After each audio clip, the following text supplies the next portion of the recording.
Hop, boshlandi. Ko'rishimiz kerak. Polimerlanish mexanizmlarini tushuntirib bergandim. Yana bir ko'ramiz. Polimerlanish. Xo'sh, polimerlanish bor, hisob polimerlanish deyiladi. Keyin polimerlanishda yana dimerlanish bor, trimerlanish bor. Trimerlanish 3 ta birikish kerak. Monomerdan 3 tasi birikish kerak. Dimer bo'lsa, 2 tasi birikib, bitta makromolekula hosil qilish kerak.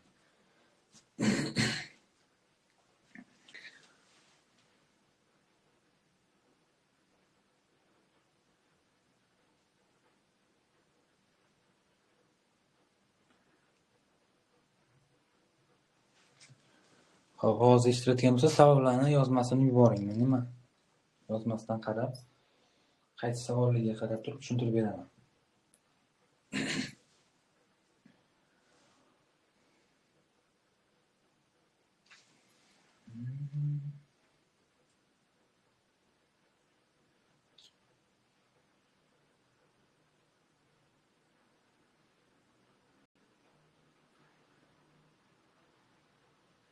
Xo'p, gruppaga mana tashlab qo'yganman, do'stlarsiz ko'rishingiz uchun. Kvansonlar tashlab qo'yganman. 4 xil kvanson bo'lardan bosh kvanson, orbital, magnit, spin. Kristal panjara tashlab qo'yganman. Kristal panjara ham 4 xil bo'lardi. Atom, molekula, metal va ion kristal panjara bo'lardi. Asoslar tashlab qo'yganman. Asoslarni turlari, asoslariga qaysi kirish. Polimerlarning molekulyar og'irligini hisoblashdan boshlaymiz. Mana misol, etilen misolda boshlaylik, osongina. Etilen molekulasi mana. Etilen molekulasining polimerlanishi bu n ta etilendan bitta makromolekula hosil bo'ladi. N molidan 1 mol hosil bo'ladi. Qanaqa desa, mana bu qush bog'idagi bitta bog' uziladi. Mana bitta bog' qoldi, o'rtasida bittasini uzib oldim. Bitta bog' uzilgandan keyin ikki tarafga mana bunaqa tarqaladi. Agar shu bog'larni o'zaro qo'shsam, mana bunaqa bo'lardi.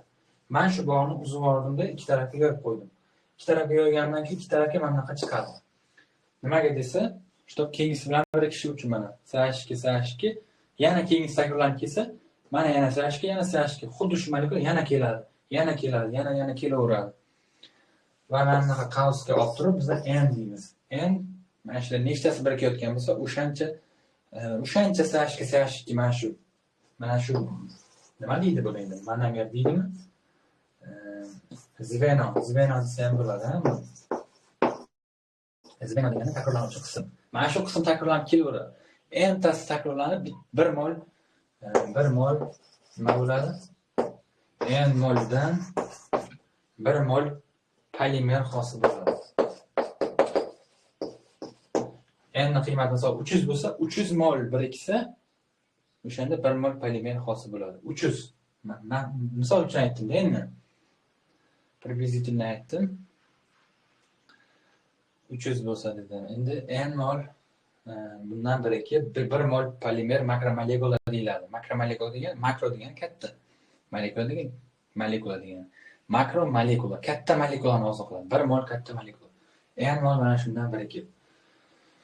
Xo'p, endi polimerlarning darajasi degan narsa mana shu. Nechtasi birikayotgani. Bizda mana yoki topish formulasi bor, alohida topish formulasi bor. U uchun molyar massa yoki molekulyar massa polimerni molekulyar massa yoki molyar massa monomerga bo'lib olishimiz kerak. Monomerimiz bizlar uchun etilenni molekulyar massasi nechi? Bizlar buni bilamiz shundoq. O'zgarmas narsa-ku 28 mahrajga qo'yamiz. Polimernikini berib turibdi o'zi, misol uchun. 56,000 deb berib turibdi. Masalan, shartida 56,000 massa atom birligiga ega bo'lgan polietilenni polimerlar darajasini toping degan savol. Bu birinchi tipdagi oson savol. Molekulyar massasi 56,000 bo'lgan polimerni, ya'ni polietilenni polimerlar darajasi topilsin degan savol. Bo'laveramiz monomerni molyar massasiga yoki molekulyar massasiga 2000 bo'ladi. Demak, polimerlar darajasi mana 2000 ga teng deb javob berar ekanmiz. Yoki teskarisi, polimerlar darajasini 2000 deydi, makromolekulaning molyar massasi yoki molekulyar massasi toping deydi. Unday holatda biz mana bu 200 ni qo'yamiz, 2000 ni qo'yamiz. Bu 28 ligini bilamiz. Buni topib olishimiz kerak. Buni topish uchun bu bilan bu ko'paytmasi bo'lishi kerak. Ko'paytirilishi kerak. 56000 bo'ladi. Yana qanaqa holat? Bo'ldi, mana shu ikkita holat kelishi mumkin. Yoki bo'lmasa 19 DTMda ko'rgan bo'lsangiz kerak. 2019 DTMda polimerlanish bo'yicha masalalar bergan. Shunaqa narsalarni berganda polimerlar darajalarini berib turib. Xo'p, endi yana qanaqa savol? Savol to'liq tushunarli bo'ldimi? Yana qayerga qolib ketdi savol? Yana tushunmagan joy bo'lsa, gruppaga yozsalar, men tushuntirib beraveraman.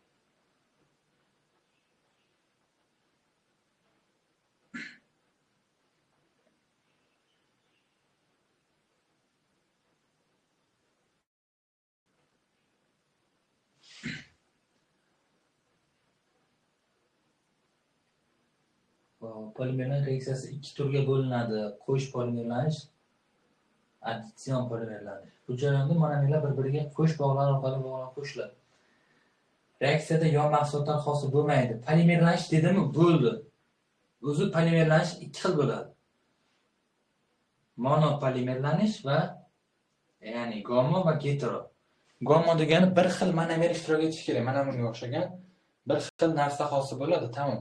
Mana shu qism takrorlanib kelaveradi, bir xil bo'ladi. Qo'sh polimerlanish degan narsa bor. Misol tushuntiraman qo'sh polimerlanishga. Ikki xil molekula o'zaro birgalikda polimerlanishi kerak. O'zi polimerlanish degani hech narsa chiqib ketmasligi kerak. Ikkita mahsulot birikishi kerak, bitta narsa chiqishi kerak. Bo'ldi, polimerlanish. Poli degani ko'p. Molekula ko'payishi kerak, katlashishi kerak, yiriklashishi kerak. O'zining nomi bilan polimerlanish deyiladi. Yana aytadigan bo'lsak, polikondensatlanish degan narsa bor, u boshqa narsa. U polikondensatlanish unda mahsulotlar chiqib ketishi kerak. Suv chiqib ketishi kerak, ammiak chiqib ketishi kerak va hokazo. O'rgatgandim-ku videolarda.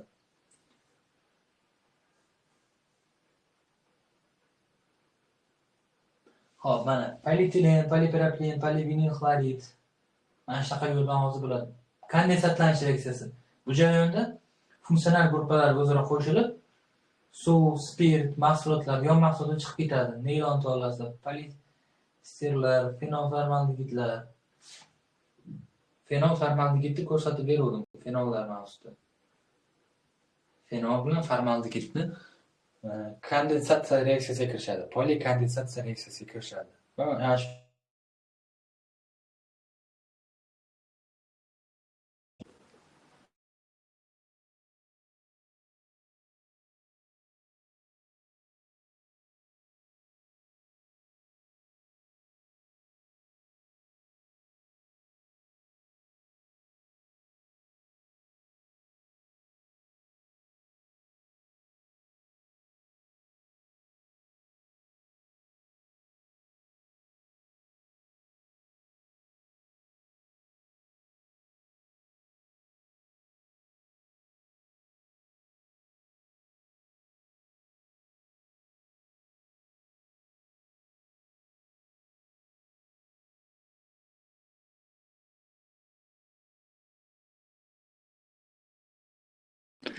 Xo'p, mana polimerlanishga bo'lib olamiz.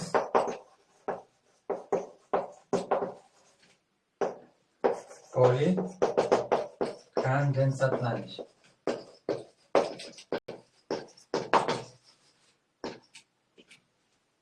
Polimerlanish, polikondensatlanish. Polimerlanishda hech narsa chiqib ketmaydi, faqatgina makromolekula hosil bo'ladi. Hozir ko'rganimizdek, etilendan polietilen, vinil xloriddan polivinil xlorid, propilendan polipropilen, butadiyen guruchdan butadiyen kauchuklar olinadi. Alkadillardan kauchuklar olinadi esingizda bo'lsa, polimerlanish reaksiyasi orqali. Polikondensatlanish reaksiyasini ko'rsatib bergandim aldegidlar mavzusida. Fenollar mavzusida ko'rsatib berdim-ku. Fenol bilan formaldegid o'zaro polikondensatsiya reaksiyasiga kirishardi.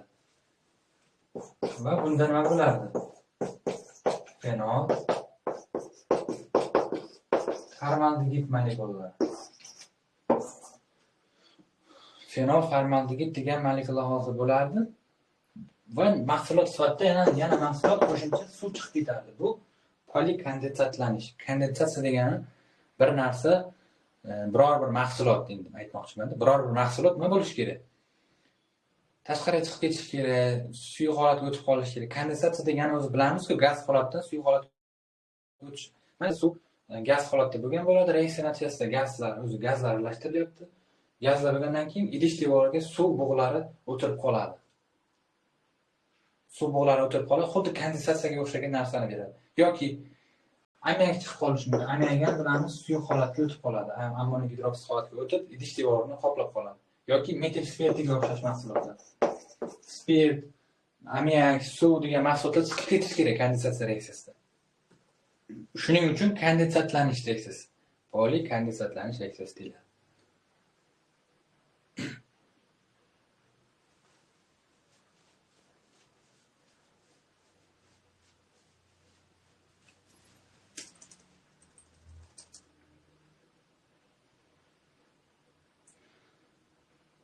Hop, yana qanaqa savol bor?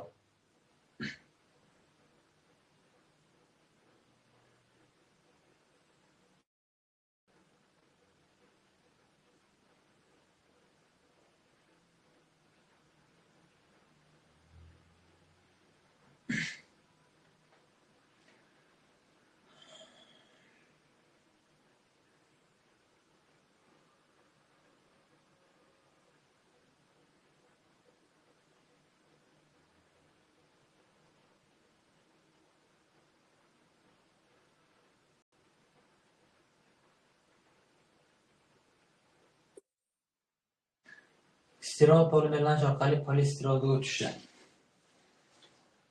Stirol polimerlanadi. Polikonsatlanmaydi. Stirol polimerlanadi. Polikonsatlanmaydi. Nimaga desa, chunki stirolning o'zi bo'lyapti. Polikondensatsiya bo'lish uchun bitta mahsulot plus yana bitta boshqacha mahsulot, boshqa turdagi. Hozir polimerlanishga misol bo'ladi. Stirolni ko'ramiz. Stirol degani bu boshqacha nomi vinil benzol. Vinil gruppasi mana.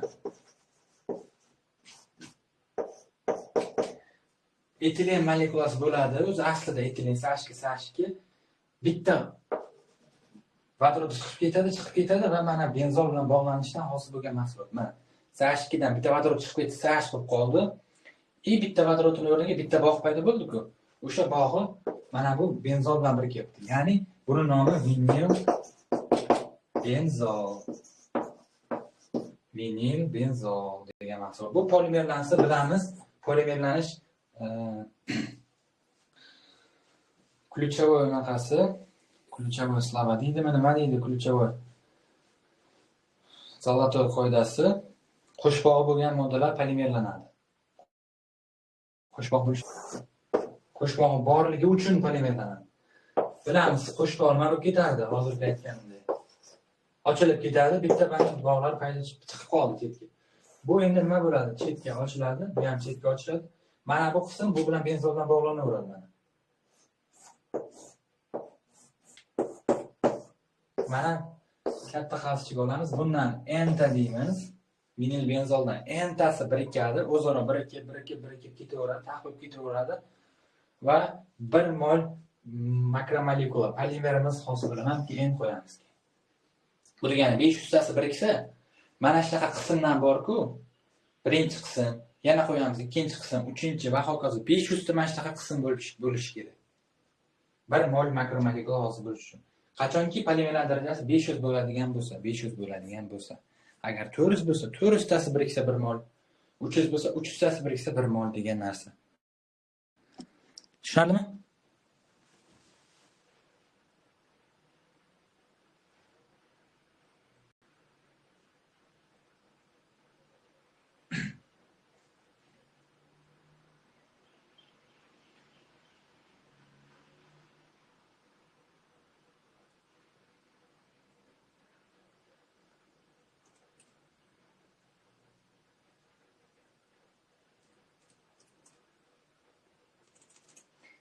Hop, yana savol bo'lsa beringlar. Gruppada.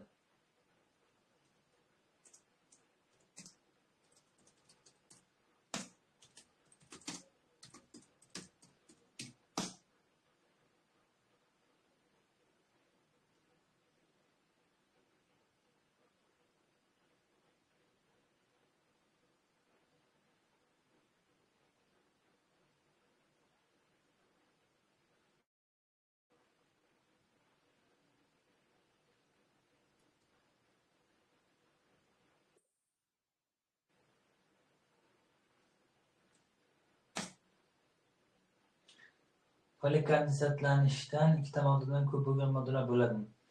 Polikondensatlanishda borku o'zi. 3 ta bo'lganini ko'rmaganman, bo'lmaydi 3tasi.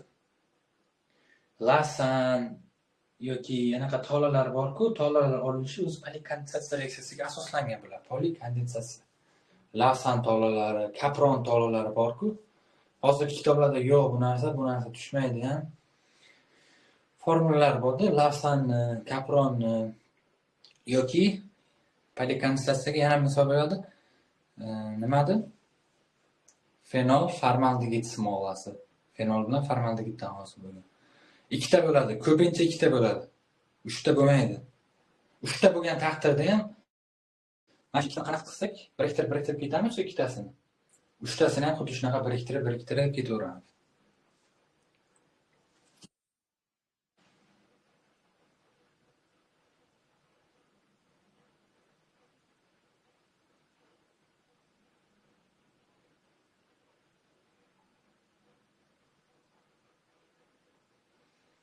Hop, ko'ramiz. Polikondensatsiya reaksiyasini ko'ramizmi?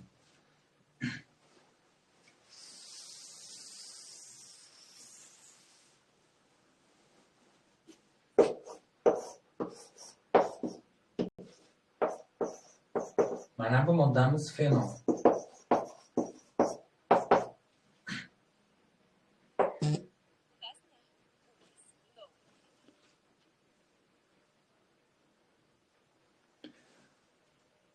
Formaldegidni ko'ramiz.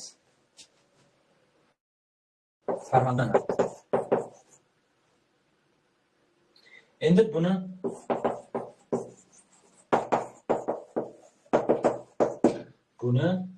qanaqa holati bor? Fenol ko'p bo'lgan holati bor, formaldegid ko'p bo'lgan holati bor. Ikki xil holati bor.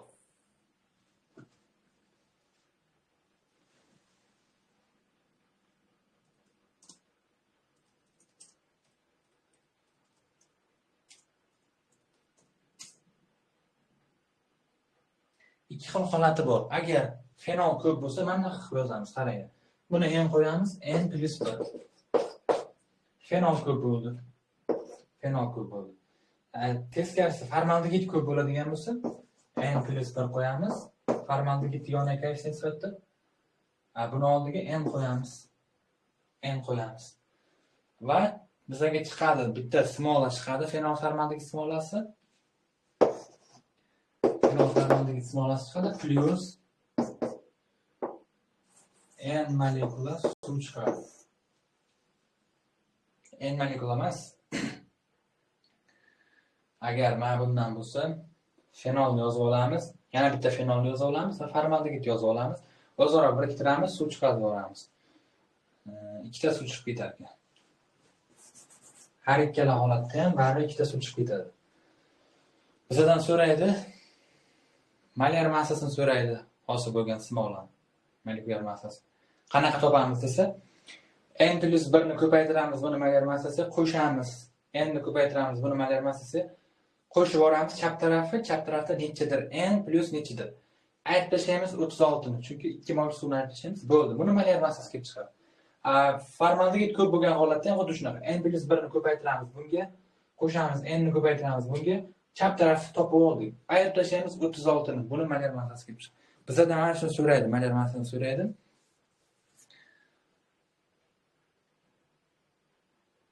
Agar fenol ko'p qilib yozadigan bo'lsa, ikkita fenolni yozib olishimiz kerak. Bitta formaldegidni yozib olishimiz kerak, suv chiqarib olamiz o'zaro bog'lar orqali. Formaldegid ko'p bo'ladigan bo'lsa, mana bitta fenolni yozamiz, ikkita formaldegidni yozamiz. O'zaro bog'lardan suv 2 mol suvni chiqarib olamiz, o'zaro bog'lab turib smolani olamiz. O'zi bu strashli narsa, men bilish ham kerak emas-da buni. Faqat mana shu molyar massasini topsak bo'ldi.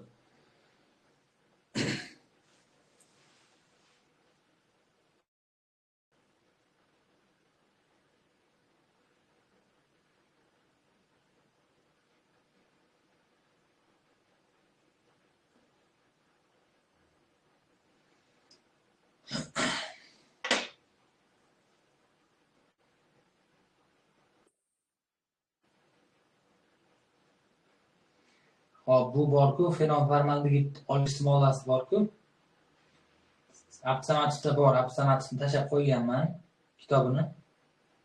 Hozir yana bir topsam tashlayman. Mana apsamativni. Mana shu ham organik moddalarning polimerlanishi bor. Shundan o'qisalardan bo'ladi. O'qib chiqinglar, mana apsamativ degan kitobda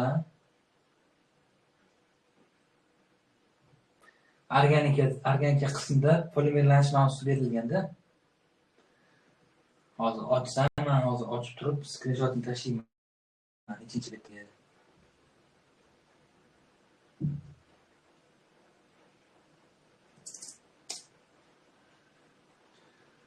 Organik kimyo borku, juda ham cheki yo'q bo'lgan kimyoda, oxiri yo'q bo'lgan narsa. Uni oxiriga yetib bo'lmaydi. Umr yetmay qoladi-da, organik kimyoni chuqur o'zlashtiraman desa. Mana tabiiy sintetik yuqori malakali birikmalar degan joy boshlanadi ekan.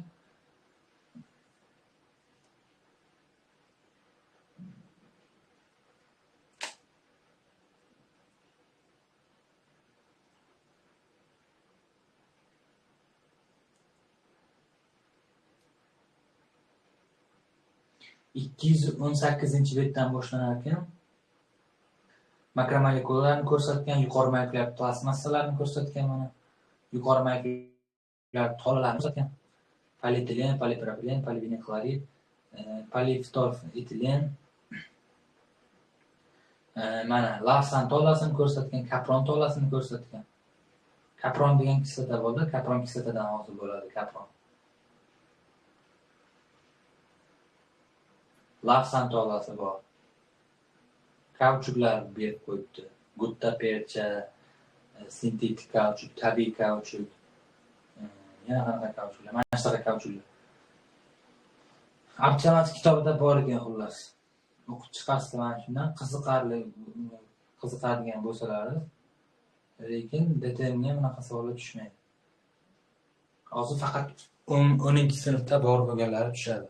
Yuqori malakali birikmalar. Oddiy shu etilen, propilenlarni ko'rsatganimda polimerlanishlari tushadi. Polikondensatsiya bo'ladigan bo'lsa ham faqat shu fenon formaldegid tushadi. Polikondensatsiya.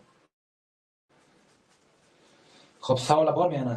Savollar bo'lmaydigan bo'lsa, zapisini hozir yozib oldim. Yana ko'rib chiqsangiz bo'ladi. Zapisini tashlab beraman.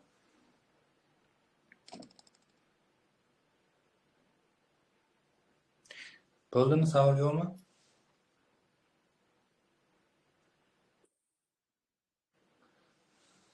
Xo'p, o'sha kitobni o'qib chiqinglar, sizlarga maslahat apsamativdan. 10-sinfdan o'qib chiqinglar polimerlarni. Savollar chiqib qolsa gruppada javob beraman. Bo'lmasa tugatamiz.